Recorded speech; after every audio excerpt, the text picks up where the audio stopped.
Hello class, welcome back. आज मैं आपके लिए लेकर आया हूँ इंग्लिश ग्रामर के एक बहुत ही important chapter active voice and passive voice.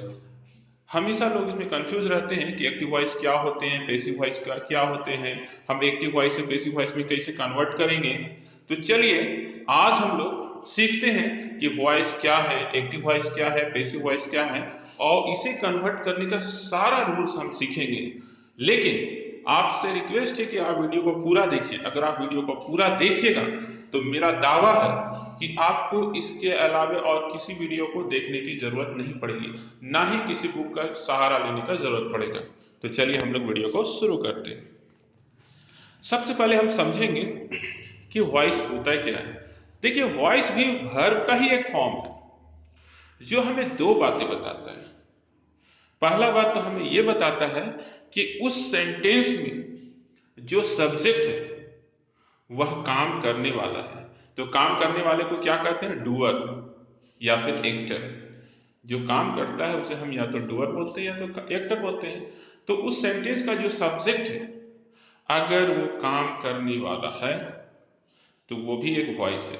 या फिर किसी सेंटेंस में जो सब्जेक्ट है काम का प्रभाव उस सब्जेक्ट पर पड़ रहा है तो ये भी एक वॉइस है। ठीक है, यानी वॉइस दो तरह का हो गया। एक वॉइस ऐसा है जिसमें सेंटेंस का जो सब्जेक्ट वो डूअर है यानी काम करने वाला, और एक वॉइस ऐसा है जिसमें सेंटेंस का जो सब्जेक्ट है वो नॉन डूअर है यानी वो काम नहीं कर रहा है बल्कि काम का प्रभाव उस पर पड़ रहा है। ठीक है, जैसे मैं यह काम करता हूं, इसमें मैं सब्जेक्ट है और काम करने वाला भी मैं है। तो यहां पर मैं यह काम करता हूं एक वॉइस है। यह काम किया जाता है मेरे द्वारा। यहां पर सब्जेक्ट क्या है? सब्जेक्ट है यह काम। इसमें देखिए ये सब्जेक्ट जरूर है लेकिन यह काम करने वाला नहीं है। काम करने वाला है मेरे द्वारा, लेकिन जो सब्जेक्ट है वो काम नहीं करने वाला है यानी कि नॉन डूअर है। क्या है? नॉन डूअर है, लेकिन फिर भी ये सब्जेक्ट है और काम का प्रभाव इस पर पड़ रहा है तो ये भी एक वॉइस है। तो चलिए हम लोग देखते हैं कि वॉइस कितने तरह के होते हैं। वॉइस दो तरह के होते हैं। पहला होता है एक्टिव वॉइस और दूसरा होता है पैसिव वॉइस। एक्टिव वॉइस किसे कहते हैं? जिस सेंटेंस का जो सब्जेक्ट जो रहता है वो अगर काम करने वाला हो यानी डूअर हो उसे हम कहते हैं एक्टिव वॉइस। किसी भी सेंटेंस में जो सब्जेक्ट हो वो काम करने वाला हो वो कहलाता है एक्टिव वॉइस। जैसे मैं अंग्रेजी पढ़ता हूं, इसमें मैं सब्जेक्ट है और पढ़ने का काम हो रहा है। तो पढ़ने का काम कौन कर रहा है? डूअर कौन है? मैं। तो जब सब्जेक्ट डूअर हो तो वह सेंटेंस कहलाता है एक्टिव वॉइस। तो मैं अंग्रेजी पढ़ता हूं, यह है एक्टिव वॉइस। तुम फुटबॉल खेलते हो, इसमें तुम सब्जेक्ट है और डूअर भी है यानी काम करने वाला है, क्योंकि खेलने का काम हो रहा है और खेलने का काम कौन कर रहा है? तुम। तो तुम हो गया सब्जेक्ट भी और डूअर भी। तो ऐसा सेंटेंस जिसमें सब्जेक्ट डूअर हो, काम करने वाला हो, उसे हम कहते हैं एक्टिव वॉइस। अब देखिए पैसिव वॉइस किसे कहते हैं? पैसिव वॉइस में जिस सेंटेंस में काम का प्रभाव सब्जेक्ट पर पड़े, काम का प्रभाव जरूर सब्जेक्ट पर पड़े लेकिन सब्जेक्ट डूअर ना हो, मतलब काम करने वाला सब्जेक्ट ना हो। जैसे काम किया जाता है मेरे द्वारा, इसमें देखिए काम किया जा रहा है तो यहां पर काम क्या है? सब्जेक्ट है, लेकिन काम खुद तो नहीं हो रहा है। किसके द्वारा किया जा रहा है? मेरे द्वारा किया जा रहा है। तो यहां पर काम नॉन डूअर है और सब्जेक्ट भी है, इसलिए ये पैसिव वॉइस है।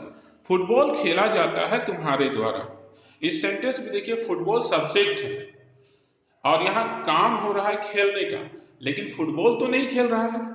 खेलने का प्रभाव फुटबॉल पर पड़ रहा है, इसलिए ये सेंटेंस है पैसिव वॉइस। तो अब मैं समझ सकता हूं कि आप लोग बहुत अच्छे से ये बात समझ गए होंगे कि एक्टिव वॉइस में वैसा सब्जेक्ट होता है जो काम करने वाला हो और पैसिव वॉइस में वैसा सब्जेक्ट होता है जिस पर काम करने का प्रभाव हो यानी कि वो नॉन डूअर हो।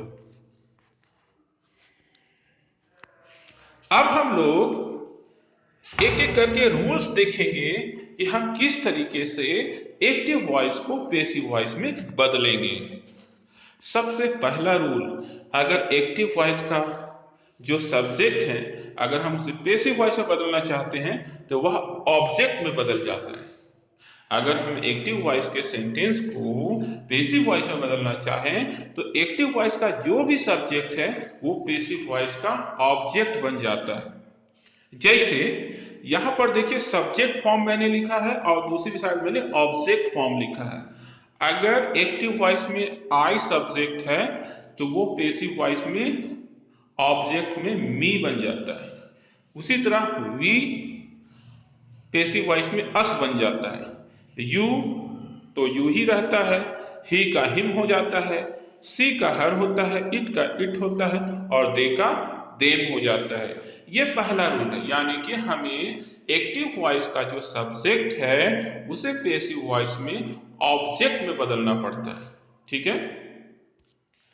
दूसरा रूल, सब्जेक्ट का अनुसार बी फॉर्म लगाएंगे। बी फॉर्म मतलब हेल्पिंग वर्ब, चाहे वो इज हो, आर हो, एम हो, वाज हो, वेयर हो, हैज हो, हैव हो, हैड हो या फिर बी हो।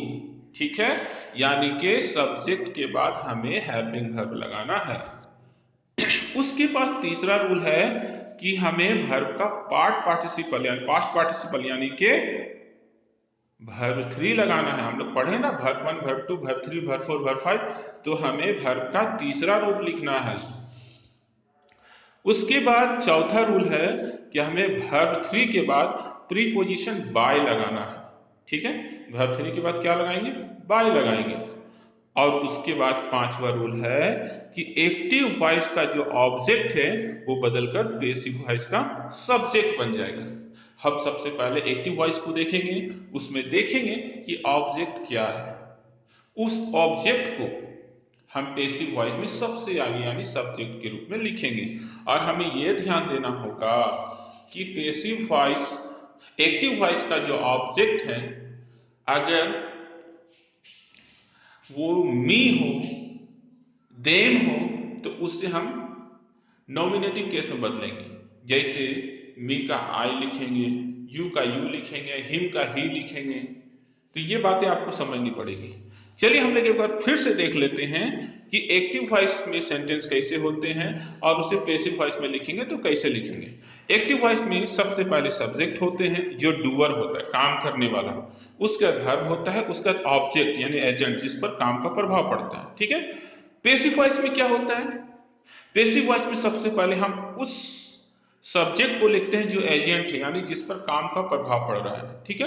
उसके बाद हम बी फॉर्म लिखें। बी फॉर्म यानी हेल्पिंग वर्ब, यानी कि is, are, am, was, were, has, have, had या बी, इसमें से जो भी सब्जेक्ट के अकॉर्डिंग होगा उसे हम लिखेंगे। उसके बाद वर्ब का तीसरा रूप लिखेंगे, उसके बाद बाय लिखेंगे और उसके बाद ऑब्जेक्ट। ऑब्जेक्ट यानी कि एक्टिव वॉइस का जो सब्जेक्ट था यानी डूअर, काम करने वाला, हम उसे लिखेंगे। ठीक है। अच्छा, अब हम लोग जो सबसे इंपॉर्टेंट चीज है वो देखेंगे। इसमें सबसे इंपॉर्टेंट चीज क्या है? हमें यह देखना है कि कौन कौन सा सेंटेंस को हम पैसिव वॉइस में चेंज कर सकते हैं। ये सबसे इंपॉर्टेंट है। लोग कंफ्यूज रहते हैं कि कौन कौन सा सेंटेंस को हम पैसिव वॉइस में चेंज कर सकते हैं, किसे नहीं कर सकते हैं। तो आज मैं आपको बताता हूं। सबसे पहले हम टेंस को चेंज कर सकते हैं, उसके बाद हम मॉडल्स को चेंज कर सकते हैं, उसके बाद लेट से बनने वाले सेंटेंसेस को हम चेंज कर सकते हैं पैसिव वॉइस में, उसके बाद इंपेरेटिव सेंटेंस को हम पैसिव वॉइस में चेंज कर सकते हैं, उसके बाद इंफिनिटिव सेंटेंस को भी हम पैसिव वॉइस में चेंज कर सकते हैं। हम लोग एक एक करके देखेंगे कि टेंस को हम कैसे चेंज करेंगे, मॉडल्स को कैसे चेंज करेंगे, लेट से बनने वाले सेंटेंस को, इंपेरेटिव सेंटेंस को और इंफिनिटिव सेंटेंस को हम कैसे चेंज करेंगे। तो चलिए शुरू करते हैं। सबसे पहले हम देखेंगे टेंस। टेंस में क्या आता है? Simple present tense. Simple present tense यानी वर्ब का पहला रूप या वर्ब का पांचवा रूप। हम जानते हैं कि वर्ब का पहला रूप या पांचवा रूप रहता है तो उसे हम पैसिव वॉइस से बदलेंगे। तो कैसे बदलेंगे? हम लिखेंगे सबसे पहले इज, आर, एम में से कोई एक और उसके बाद वर्ब 3। लेकिन अगर पास्ट टेंस हो यानी वर्ब का दूसरा रूप हो तो हम इसे पैसिव वॉइस में बदलने के लिए सबसे पहले क्या करेंगे? सब्जेक्ट के अनुसार हम वाज या वेयर लिखेंगे और उसके बाद वर्ब 3 लिखेंगे। जैसे आई डू दिस वर्क, इसमें देखिए आई सब्जेक्ट है, और डू वर्ब है और दिस वर्क है ऑब्जेक्ट। ठीक है, अगर हम इसे पेसिव वॉइस में बदलेंगे तो एक्टिव वॉइस का जो ऑब्जेक्ट था वो पेसिव वॉइस का सब्जेक्ट बन जाएगा। तो सबसे पहले हम देखेंगे दिस वर्क और उसके बाद हम देखेंगे क्या लगाना है, इसके साथ हम लगाएंगे इज, उसके बाद होगा डन यानी वर्ब 3, उसके बाद बाय, और आई जो सब्जेक्ट है इसे हम ऑब्जेक्ट के रूप में लिखेंगे मी। अब हम दूसरे सेंटेंस को देखते हैं। दूसरा सेंटेंस है ही रोट ए लेटर। ये एक्चुअली पास्ट टेंस है यानी सिंपल पास्ट टेंस है।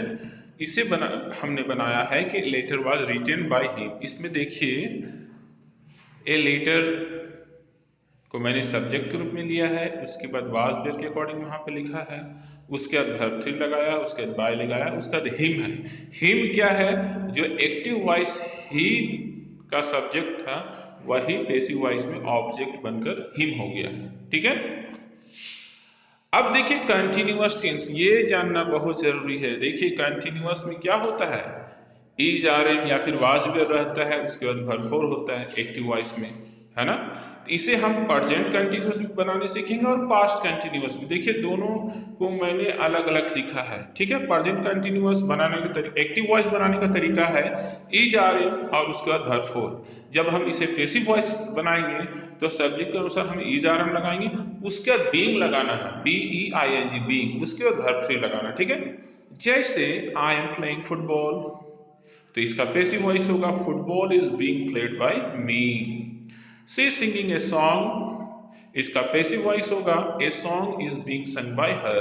आप इस सेंटेंस में बहुत ध्यान से देखिएगा कि एक्टिव वॉइस में जो सब्जेक्ट है वो पैसिव वॉइस में ऑब्जेक्ट में बदल जा रहा है और एक्टिव वॉइस का जो ऑब्जेक्ट है वो पैसिव वॉइस में सब्जेक्ट में बदल जा रहा है। अब हम लोग देखेंगे पास्ट कंटिन्यूअस टेंस। हम जानते हैं पास्ट कंटिन्यूअस टेंस का एक्टिव वॉइस बनाने का तरीका है, पहले हम वाज वेयर लिखेंगे, उसके बाद वर्ब 4 लिखेंगे, और इसे हम पैसिव वॉइस में कैसे बदलेंगे, तो इसे बदलने का तरीका है कि सब्जेक्ट के अनुसार हम वाज या वेयर लिखेंगे, उसके बाद बीइंग, उसके बाद वर्ब 3। जैसे she was writing a letter, इसका पैसिव वॉइस होगा a letter was being written by her. He was reading a book, इसका पैसिव वॉइस होगा a book was being read by her. अब हम देखेंगे परफेक्ट टेंस। देखिए perfect tense को भी हमने दो भाग में डिवाइड किया है, प्रेजेंट परफेक्ट और पास्ट परफेक्ट। हम जानते हैं कि प्रेजेंट परफेक्ट टेंस का एक्टिव वॉइस सेंटेंस बनाने का तरीका है कि सब्जेक्ट के अकॉर्डिंग हम हैज या हैव लिखते हैं, उसका वर्ब 3 लिखते हैं। तो इसे हम पैसिव वॉइस में कैसे बदलेंगे, तो इसे बदलने का तरीका है कि उस सब्जेक्ट के अकॉर्डिंग हम हैज या हैव लिखेंगे, उसका बीन लगाएंगे, उसके वर्ब 3 लिखेंगे। जैसे आई हैव ईटन फूड, तो इसका पैसिव वॉइस होगा फूड। अब देखिए फूड है तो यहां पर आपको ध्यान से देखना पड़ेगा, हैज लिखना पड़ेगा। Food has been eaten by me. She has written a story, तो यहां पर इसका पैसिव वॉइस क्या होगा, a story has been written by her. देखिए ध्यान से देखिए, एक्टिव वॉइस का जो सब्जेक्ट है वो पैसिव वॉइस में ऑब्जेक्ट बन जा रहा है और एक्टिव वॉइस का जो ऑब्जेक्ट है वो पैसिव वॉइस का सब्जेक्ट बन जा रहा है। तो हमें यह ध्यान देना पड़ेगा कि जब हम पैसिव वॉइस बना रहे हैं तो उसमें जो भी हम सब्जेक्ट के रूप में यूज कर रहे हैं तो उसी के अकॉर्डिंग हमें हेल्पिंग वर्ब लगाना। अगर हम सिंगल सब्जेक्ट का यूज कर रहे हैं तो हेल्पिंग वर्ब भी सिंगुलर होना चाहिए। ठीक है, अगर हम प्लूरल सब्जेक्ट का यूज कर रहे हैं तो हेल्पिंग वर्ब भी प्लूरल होना चाहिए। अब चलिए पास्ट टेंस देखते हैं। पास्ट टेंस का एक्टिव वॉइस बनाने का तरीका है कि हम सब्जेक्ट के बाद हैड लिखते हैं, उसका वर्ब 3 लिखते हैं। और इसे हम पैसिव वॉइस में कैसे बदलेंगे, तो बदलने का तरीका है कि सब्जेक्ट के अनुसार हम हैड लिखेंगे, उसके बाद बीन लगाएंगे और लास्ट में वर्ब 3 लगाएंगे। जैसे आई हैड ईटन फूड, तो इसका पैसिव वॉइस होगा food had been eaten by me. यहां पर देखिए फूड जो ऑब्जेक्ट था पैसिव वॉइस में हम उसे सब्जेक्ट के रूप में लिए हैं, food had been eaten by me. She had written a story, इसका पैसिव वॉइस होगा story, a story had been written by her. यहां पर देख लीजिए ए स्टोरी जो एक्टिव वॉइस में सब्जेक्ट था, सॉरी जो एक्टिव वॉइस में ऑब्जेक्ट था उसे हम पैसिव वॉइस में सब्जेक्ट के रूप में लिख रहे हैं, और जो एक्टिव वॉइस में सब्जेक्ट था उसे हम पैसिव वॉइस में ऑब्जेक्ट के रूप में लिख रहे हैं। अब देखिए फ्यूचर टेंस। फ्यूचर टेंस में हम जानते हैं कि सब्जेक्ट के बाद शेल विल होता है, उसके बाद वर्ब वन होता है। इसे बनाने का तरीका बहुत ही आसान है। अगर हम इसे पैसिव वॉइस में बदलना चाहते हैं तो शेल विल के बाद हम बी का इस्तेमाल करेंगे, उसके बाद वर्ब थ्री लिखेंगे। जैसे आई विल ईट फूड, इसका पैसिव वॉइस होगा food will be eaten by me. He will write a letter, इसका पैसिव वॉइस होगा a letter will be written by him. अब हम लोग देखेंगे मॉडल्स। मॉडल्स आप लोग तो पढ़े ही होंगे, can, could, may, might, should, must, ought to, need, dare, ये सारे क्या है, ये सारे मॉडल्स हैं। एक्चुअली मॉडल्स में कोई रियल वर्क नहीं होता है, ये मन का भाव होता है, मन की भावना होती है, ठीक है। तो मॉडल्स जब एक्टिव वॉइस में होता है तो उसमें मॉडल्स के बाद हम वर्ब वन लगाते हैं, लेकिन जब हम इसे पैसिव वॉइस में बदलेंगे तो मॉडल्स के बाद हमें बी का इस्तेमाल करना है, तब वर्ब थ्री लगाना है। जैसे आई कैन डू इट, ये एक्टिव वॉइस है, ठीक है। जब हम पैसिव वॉइस में बदलेंगे तो एक्टिव वॉइस का जो ऑब्जेक्ट है इट, उससे हम पैसिव वॉइस का सब्जेक्ट बनाएंगे। तो देखिए मैंने उस वहां पे सब्जेक्ट के रूप में लिखा इट, उसके बाद मॉडल वर्ब कैन, उसके बाद बी का इस्तेमाल किया है, उसके बाद वर्ब थ्री डन, उसके बाद बाय और लास्ट में ऑब्जेक्ट, यानी कि जो एक्टिव वॉइस का जो सब्जेक्ट था आई, वो पैसिव वॉइस में ऑब्जेक्ट बन गया। तो हम जानते हैं कि जब हम पैसिव वॉइस में बदलेंगे, ऑब्जेक्ट में बदलेंगे सब्जेक्ट को, तो हम ऑब्जेक्टिव केस में लिखेंगे। जैसे आई का मी, यू का यू, ही का हिम, आपको मैंने पहले ही बता दिया है, आप उसे याद कर लीजिएगा। अगला सेंटेंस देखिए, you should write a letter, तुम्हें एक पत्र लिखना चाहिए। इसका पैसिव वॉइस बनाने का तरीका है a letter should be written by you. उम्मीद करता हूं कि मॉडल्स का एक्टिव वॉइस और पैसिव वॉइस समझ में आ गया। चलिए आगे बढ़ते हैं। अब देखते हैं बहुत सारे सेंटेंसेस ऐसे होते हैं जिसके शुरुआत में लेट लगा रहता है, ठीक है। तो इसे हम पैसिव वॉइस में कैसे बदलते हैं? जैसे लेट के बाद ऑब्जेक्टिव केस होता है, उसका वर्ब वन होता है, उसके बाद ऑब्जेक्ट होता है। तो इसे बदलने का तरीका, लेट के बाद हमें ऑब्जेक्ट लगाना, उसके बाद बी लगाना है, उसके बाद वर्ब थ्री लगाना, उसके बाद बाय लगाना और लास्ट में ऑब्जेक्टिव केस। जैसे let him do it, let him do it, उसे यह करने दो। इसका पैसिव वॉइस हम कैसे बदलेंगे? तो यहां जो लेट है तो लेट का लेट ही लिखेंगे। उसके बाद हम देखेंगे यहां पर ऑब्जेक्ट कौन था, ऑब्जेक्ट था इट, इट मैंने लिख दिया। उसका बी का इस्तेमाल करना है, उसके बाद वर्ब का इस्तेमाल करना है। वर्ब कौन सा था? डू, तो डू का वर्ब थ्री क्या होगा? डन। उसके बाद हमें बाय लिखना है और बाय लिखने के बाद हमें ऑब्जेक्टिव केस लिखना है। तो ऑब्जेक्टिव केस कौन सा है? हिम है, हिम होगा। Let it be done by him. अगला सेंटेंस देखिए, लेट देम प्ले फुटबॉल। तो इसे हम पैसिव वॉइस में कैसे बदलेंगे? सबसे पहले हम लेट लिखेंगे, उसके बाद जो सब्जेक्ट, जो एक्टिव वॉइस का ऑब्जेक्ट था यानी फुटबॉल, उसे हम आगे लिखेंगे। तो यहां पर लिख दिया लेट के बाद फुटबॉल। उसके बाद हम बी का इस्तेमाल करेंगे, उसके बाद वर्ब थ्री, तो प्ले का वर्ब थ्री प्लेड होता है। उसके बाद बाय और लास्ट में ऑब्जेक्टिव केस कौन सा है? देम, तो देम लिख दिया। Let football be played by them. अच्छा, अब हम लोग देखते हैं इंपेरेटिव सेंटेंस। इंपेरेटिव सेंटेंस क्या कहते हैं? वैसे सेंटेंसेस जिसमें कोई ऑर्डर हो, कोई एडवाइस हो या कोई रिक्वेस्ट हो, उसे हम इंपेरेटिव सेंटेंस कहते हैं।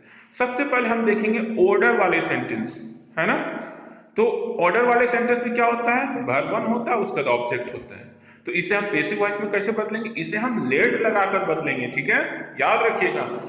ऑर्डर वाले सेंटेंस को हम लेट लगाकर पैसिव वॉइस में बदलते हैं। इसे हम बनाते हैं पहले लेट, उसके बाद ऑब्जेक्ट, उसके बाद बी, उसके बाद वर्ब थ्री।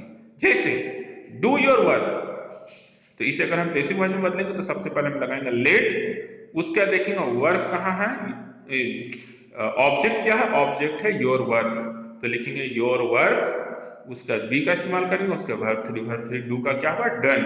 तो let your work be done. अगला सेंटेंस है ओपन द डोर। आप खुद से बनाइए मन में। सबसे पहले लेट का इस्तेमाल कीजिए, उसके बाद ऑब्जेक्ट लिखिए द डोर, उसके बाद बी लगाइए, उसका ओपन का verb three open, let the door be open. उसके बाद देखिए अगला एडवाइस। इंपेरेटिव सेंटेंस में एडवाइस वाले सेंटेंसेस भी होते हैं और उसका एक्टिव वॉइस होता है वर्ब वन प्लस ऑब्जेक्ट। जैसे obey the teacher, love your children, है ना, ये एडवाइस दिया जा रहा है। तो इसे हम पैसिव वॉइस में कैसे बदलेंगे? सबसे पहले ऑब्जेक्ट लिखेंगे, उसका शुड के साथ बी लगा देंगे, उसका वर्ब थ्री होगा। जैसे पहला सेंटेंस देखिए, ओबे योर टीचर, अपने टीचर की बात मानो। इसे अगर हम पैसिव वॉइस में बदलेंगे तो कैसे बदलेंगे?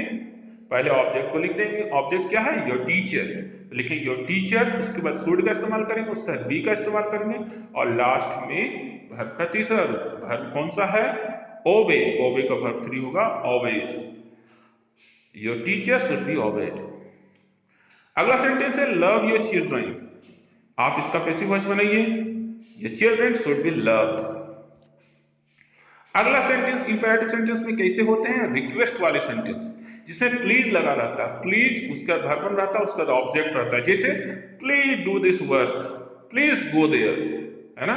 तो इसे अगर हम पैसिव वॉइस में बदलेंगे तो कैसे बदलेंगे? इसमें सबसे पहले हम लिखेंगे यू आर रिक्वेस्टेड, उसके बाद टू लिखेंगे, उसके बाद वर्ब लिखेंगे, उसके बाद ऑब्जेक्ट लिखेंगे। जैसे पहला sentence please do this work, इसका पैसिव वॉइस होगा you are requested to do this work. Please go there, इसका पैसिव वॉइस होगा you are requested to go there. अब हम लोग देखेंगे इन्फिनेटिव सेंटेंस। आप लोग तो इन्फिनेटिव सेंटेंस पढ़े होंगे, जिसमें टू के साथ वर्ब वन का इस्तेमाल होता है। अगर ऐसे सेंटेंसेस हैं तो इसे अगर हम पैसिव वॉइस में बदलेंगे तो टू के बाद बी लगाएंगे और उसके बाद वर्ब का तीसरा रूप इस्तेमाल करेंगे। जैसे देखिए there is no time to loss, अब देखिए टू लॉस है, टू प्लस वर्ब लगा हुआ ना, ये इन्फिनेटिव सेंटेंस है, ठीक है। इसे अगर हम पैसिव वॉइस में चेंज करेंगे तो कैसे करेंगे? There is no time to be lost, to के बाद हमने बी का इस्तेमाल किया और लॉस का वर्ब 3 होता है lost, there is no time to be lost. अगला सेंटेंस देखिए there are lots of things to do, इसका पैसिव वॉइस होगा there are lots of things to be done. उम्मीद करता हूं कि आपको एक्टिव वॉइस और पैसिव वॉइस का ये वीडियो बहुत पसंद आया होगा। अगर इसी तरह के वीडियो आप चाहते हैं तो वीडियो को लाइक कीजिए, चैनल को सब्सक्राइब कीजिए।